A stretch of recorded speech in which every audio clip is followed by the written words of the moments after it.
Screen shot తీసుకోవడానికి లేదంటే game play record చేయడానికి యూజ్ అవుతుంది. సో దీన్ని టర్న్ ఆఫ్ చేయడం వల్ల మనం ఆ రికార్డింగ్స్ ఏవి చేయలేం. బేసిక్గా దీనివల్ల మనకు వచ్చే డిసడ్వాంటేజ్ ఏంటంటే మనం రికార్డింగ్ చేయకపోయినా సరే కాన్స్టాంట్గా బ్యాక్గ్రౌండ్లో యాప్ రన్ అవుతూ ఉంటుంది అండ్ ఆల్సో మన మానిటర్ యాక్టివిటీని ట్రాక్ చేస్తూ ఉంటుంది. గేమ్ బార్కి ఆల్టర్నేట్గా మనకు ఓబీఎస్, షాడో ప్లే ఇంకా డిఫరెంట్ రికార్డింగ్ సాఫ్ట్వేర్స్ అవైలబుల్ ఉన్నాయి. మనకు అవసరం అనుకున్నప్పుడు వాటిని యూజ్ చేసుకోవడం బెటర్.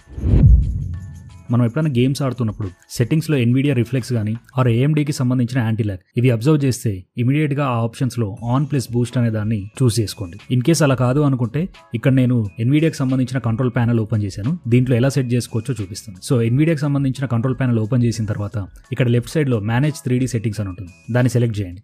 ఇక్కడ మనకు డిఫరెంట్ ఆప్షన్స్ వస్తాయి. దీంట్లో మనం స్క్రోల్ చేస్తే ఇక్కడ మ్యాక్స్ ఫ్రేమ్ రేట్ అనే ఒక ఆప్షన్ కనపడుతుంది. దాని మీద డబుల్ క్లిక్ చేయండి. ఇక్కడ మనకు మాక్సిమం ఫ్రేమ్ రేట్ ఎంత ఉండాలి అనేది చూస్ చేసుకునే దానికి ఒక ఆప్షన్ వస్తుంది. దాన్ని క్లిక్ చేస్తే ఇక్కడ ప్రెజెంట్ నాకు 144 FPS వస్తుంది. ఇన్ కేస్ నేను ఇంక్రీజ్ చేయాలనుకుంటే దీన్ని ఇక్కడ నుంచి 225, 240 ఇలా ఎలా కావాలంటే అలా ఇంక్రీజ్ చేసుకోవచ్చు. సో దీనివల్ల అడ్వాంటేజ్ ఏంటంటే కొన్నిసార్లు GPU ఆర్ CPU ఫ్రేమ్స్ ని అడ్వాన్స్ గా ప్రిపేర్ చేస్తాయి. దాన్నే render queue or pre rendered frames అంటారు. పర్ఫార్మెన్స్ స్మూత్ గా ఉండడం కోసం ఇలా చేస్తుంది. కాకపోతే ఈ రెండర్ క్యూ వల్ల ప్రాబ్లం ఏంటంటే మనం ఎప్పుడైనా క్లిక్ చేసినప్పుడు ఆర్ గేమ్ లో షూట్ చేసినప్పుడు